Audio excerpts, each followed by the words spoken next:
Hey, writers. Writers, will you think for a second? Do you have a habit that you do before you do your best writing? Like maybe there is a certain chair that you feel like you need to sit in, or maybe there's a certain pen you need to have. I know for me, it's this one. It's my favorite. It's helpful to find little tricks that make it easier for you to do your best writing.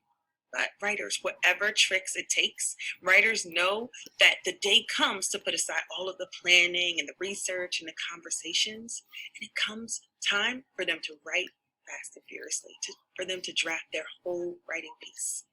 So, as we get ready to draft, today I want to remind you that writers write in paragraphs. To write clearly, it helps to write in chunks, in paragraphs. Doing that and noticing when you leave one topic and going to the next helps a writer not only organize their information, but stay longer on a subtopic. So, writers, you know that paragraphs are important. You know that they make what you say clearer and they give your readers time to think about what you've written. Well, paragraphing is especially important when you're writing a speech because your audience will only hear, not see your writing. So you need to do everything you can to make it easier for your audience to take in and hold on to what you say. Okay, so we need to look over the evidence for one of my subtopics, and maybe you can help me decide whether it's all one paragraph or several paragraphs. And so we'll look over this evidence, and then I'm going to ask you to ask yourself, is each part saying something about the same idea, or are there several ideas within this one subtopic? And I ask that because if there are several ideas within this subtopic, then for each new idea, we're going to need a new paragraph. Okay, so let's read aloud a part of my writing. And so while I'm reading, will you think about this question? Where can we make paragraphs to organize this evidence? I think that everyone should read some books that are windows. This way, readers can learn about people from all over the world. Readers can learn about cultures, traditions, and languages other than their own. I think I'm doing good so far, right? It feels like it's all about one thing, but now I have to be on the lookout for if I change my ideas. Okay. Window books can help readers see that there are likely more similarities than differences between them and the different cultures they meet in their books. Oh, wait a minute. I think I'm changing. Let me read the next sentence to see. I think this is different. This might even encourage readers to want to read more, research, or even travel to new places. Yeah, I see it. There's a bit of a difference here. So in this first part, I'm talking about some of the differences that readers can notice when they're reading window books.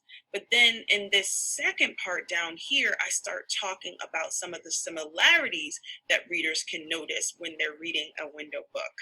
And so I'm going to make that a paragraph. I'm just going to separate it there so it's clearly two different parts under one subtopic.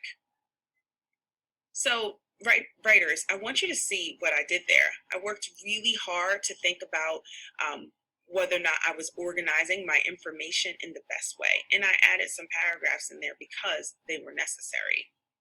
Writers, now you're going to try this.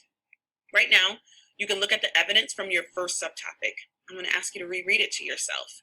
You might even try reading it aloud as you read each part. You want to ask yourself this question.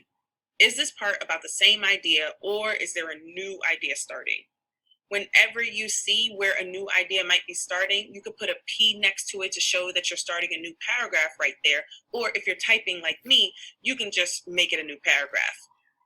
Sometimes, though, if I'm not sure, I think about whether or not I need to say also or another or maybe like in addition before I started that part. And then if I do need to say that, then that's when I know I should start a new paragraph. Okay, writers, you can try that work right now. You can pause the video and come back for a nice quick send off, or you can make yourself a quick work plan so that you know what to do when you get started. So writers, as you go off today, you'll want to make sure that you remember something very, very important, that paragraphs are important. Paragraphing not only helps you, but more importantly, it helps your reader to understand your writing and to know when to stop and think about all you're trying to teach them.